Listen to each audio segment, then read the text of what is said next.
Book him, drunk and disorderly. And if he gives you one word of trouble, add resisting. Sheriff Earl Briggs said it without looking up from the clipboard in his hand. He said it the way a man orders lunch, casual, bored, certain that the order will be filled. The man he was talking about was standing 5 feet away, 73 years old, wearing a pressed gray suit and a regimental striped tie. His name was Cornelius Elmore. He had not been drinking. He had not been disorderly. He had been standing on a public sidewalk outside the Harlan County Courthouse, waiting for a ride. Cornelius looked at the 2 deputies moving toward him with handcuffs. He looked at them the way a man looks at weather, observing, not afraid. He said in a voice that was quiet and very precise, "I would like to make a phone call." Nobody moved to help him. 3 courthouse staff members were standing at the entrance watching. An attorney with a briefcase had come through the door and stopped on the steps. A man walking his dog across the street had paused. They all watched. Nobody moved. Nobody spoke. They had no idea who Cornelius Elmore was. They had no idea what phone call he was planning to make, or who would be on the other end of it, or what that person would say. Sheriff Briggs had no idea what the next 47 minutes were going to do to his career, his pension, and every assumption he had ever made about what power looks like and who holds it. Have you ever been dismissed in a moment when everything about you should have told the room to think twice? Let me take you back to the beginning of that morning. Cornelius Elmore woke at 6 in the Harlan County Inn, a small, clean motel on Route 9, the kind of place with white bedspreads and a coffee maker that took 3-cup pods. He had arrived the previous night, driven from the regional airport, and he had not made a fuss about the accommodations because Cornelius Elmore did not make fusses about accommodations. He had slept in worse places. He had slept in much worse places, in much worse circumstances, and that was not a figure of speech. He laid out his suit the night before, gray wool, not new, but well kept, the kind of garment that rewards maintenance. He set out his tie, the regimental stripe in burgundy and gold that he had worn to every formal occasion of any consequence in the last 30 years. He polished his shoes. He was 73 years old, and he polished his own shoes the way he had done since he was 19, because his first commanding officer had told him that a man who cannot maintain what he carries cannot be trusted to carry more. In the breast pocket of his suit jacket, neatly folded, was a piece of paper, not printed, handwritten in Cornelius's own hand, which was precise and small and slightly tilted to the right. It was a list of names, 12 names. The families of 12 men who had served under his command in various theaters across various decades, and whose names were inscribed on a memorial wall that was being dedicated that afternoon at the Harlan County Veterans Community Center. Cornelius had been asked, personally by the director of the center, to speak at the dedication. He had driven 400 miles because 3 of the 12 men on that list had been from Harlan County, and he had made a promise a long time ago to the families of the men who served under him, and promises were not things Cornelius treated as suggestions. He ate breakfast alone in the motel dining room.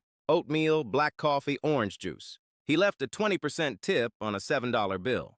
He walked to the courthouse, 2 blocks from the motel, because he had time before his car would arrive, and because walking in the morning was how Cornelius managed the hip that had been giving him trouble for the last 3 years, a fact he had not mentioned to anyone in his professional life because it was not relevant to his professional life.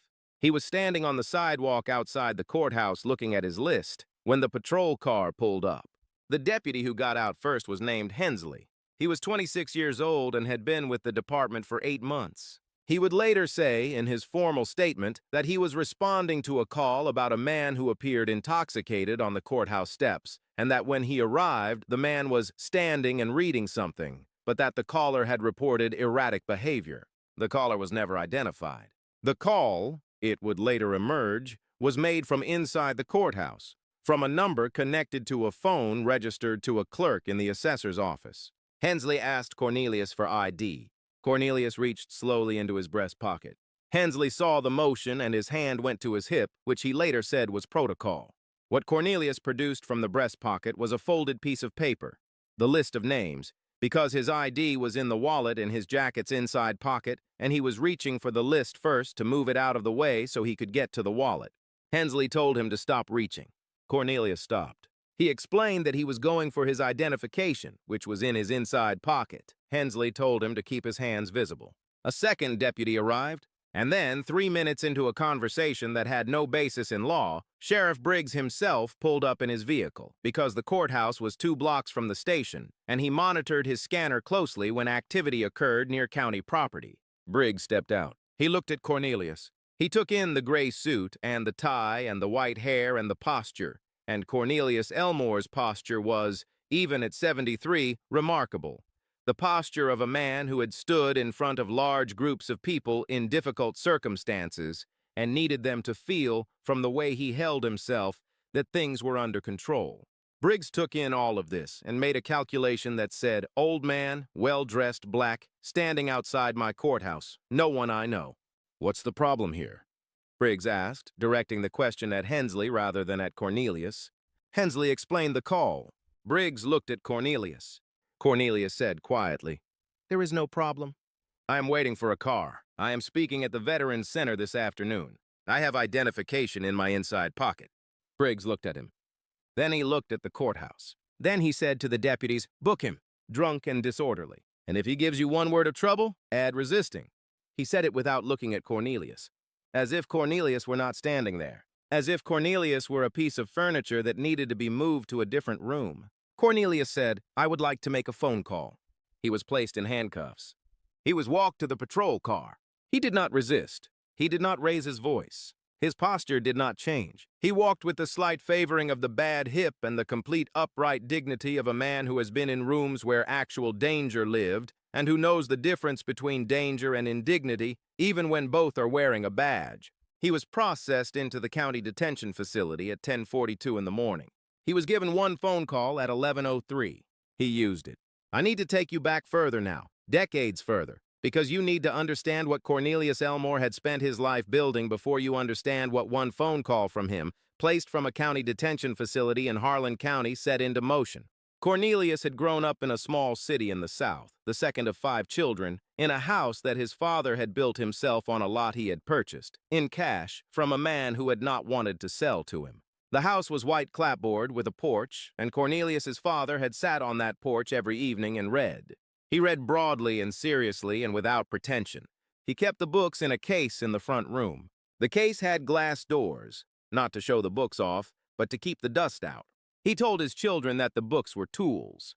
"A tool you don't use," he said, "is just a thing taking up space." Cornelius had joined the Army at 19 with an aptitude score in the 97th percentile, which his recruiter had looked at and then looked at again.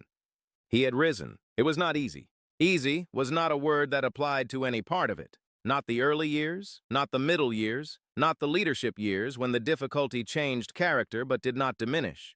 He had served in theaters that appeared in history books. He had made decisions in positions of command that he still reviewed in his own mind on some mornings, not with regret, but with the weight that comes from having been responsible for other people's lives and knowing what that responsibility cost. He had retired from active duty at 58 with a rank that placed him, by statute, above every state official below the federal level. The rank was not symbolic. The authority attached to it was not symbolic.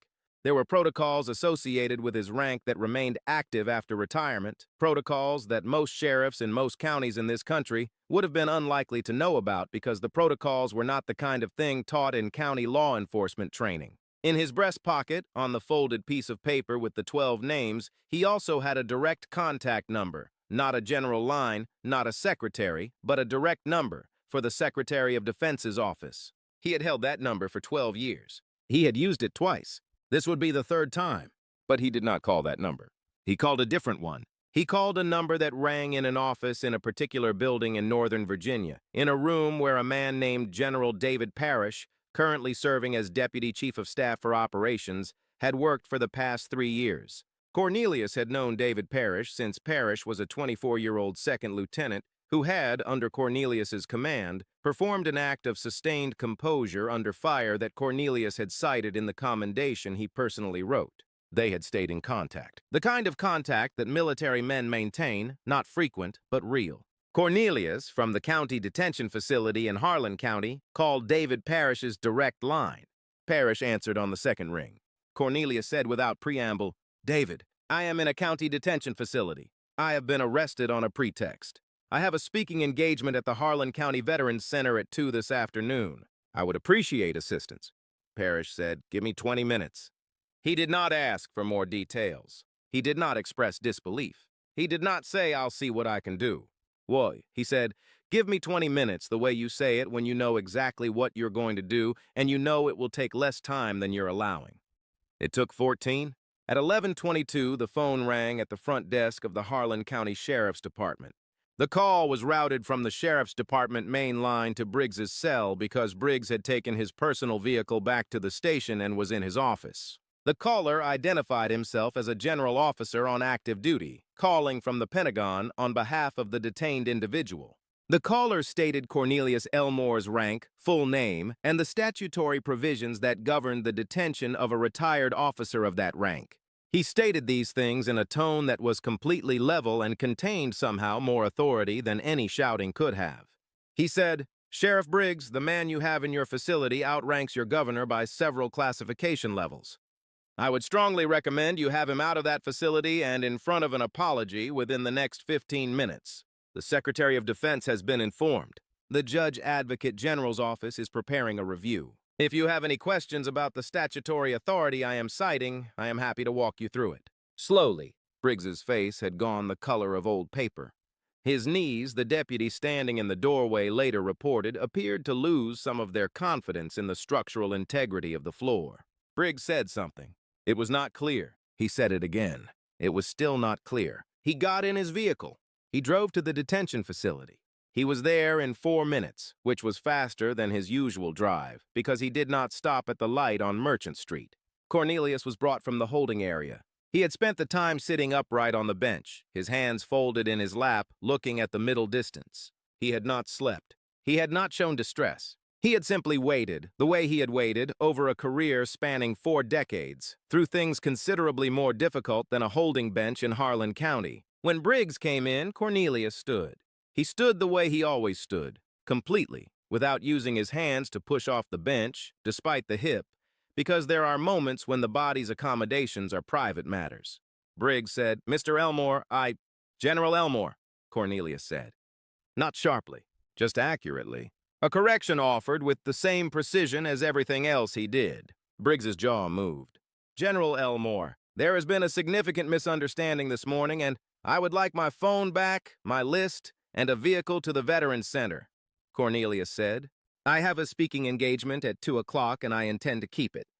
Outside the facility, 3 news vans had arrived. This was because the attorney who had been standing on the courthouse steps with his briefcase, whose name was Paul Devereux and who had watched the entire arrest from 8 feet away, had called his office before he drove away, and his office had called a contact at the local station, and the local station had called the AP, and the AP had made 2 calls and established that the retired officer detained in Harlan County held a rank that, in the words of one correspondent, makes the governor of this state look like a town alderman. Cornelius walked out of the facility at 12:41. He was in a vehicle by 12:43. He arrived at the Harlan County Veterans Community Center at 1:58.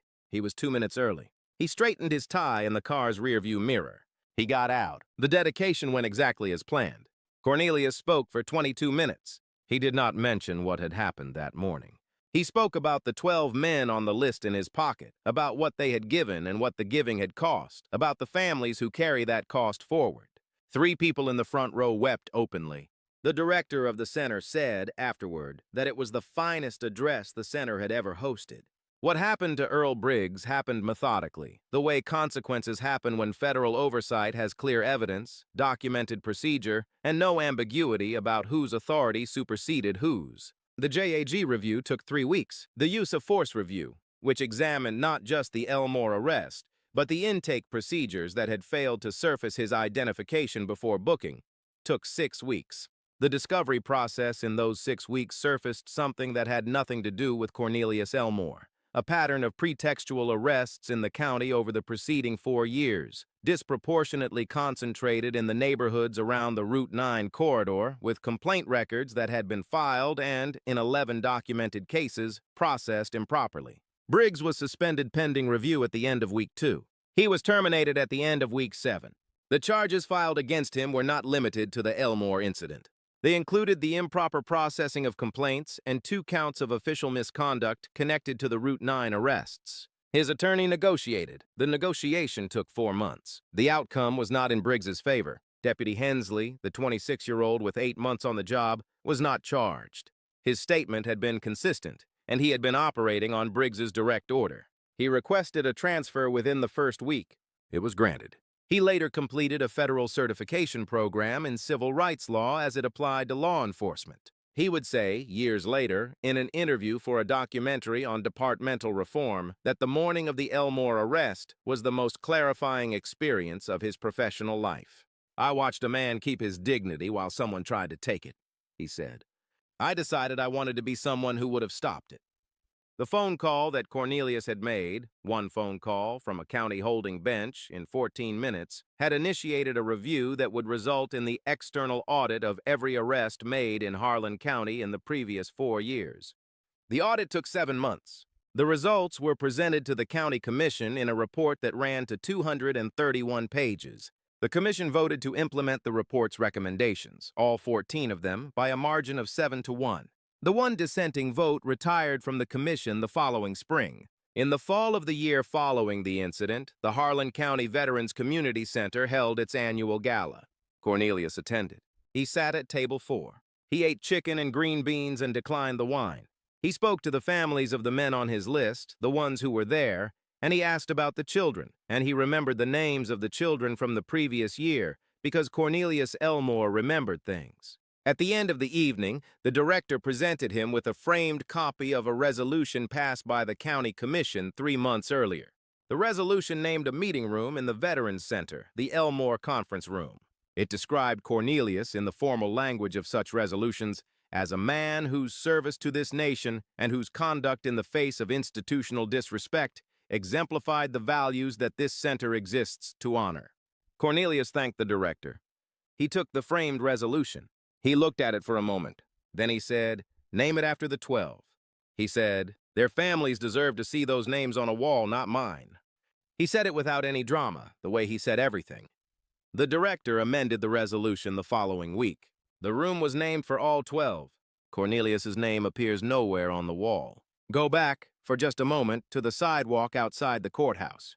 Go back to the moment when Cornelius was placed in handcuffs. Watch his posture. It does not change. Not a degree.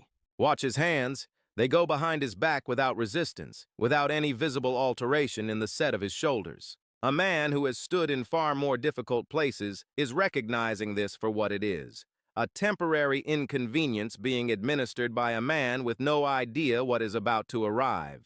That is what 73 years of carrying something correctly looks like. You have to look closely to see it. If this story moved you, share it. Someone in your life needs to see it today. Subscribe so you don't miss what comes next.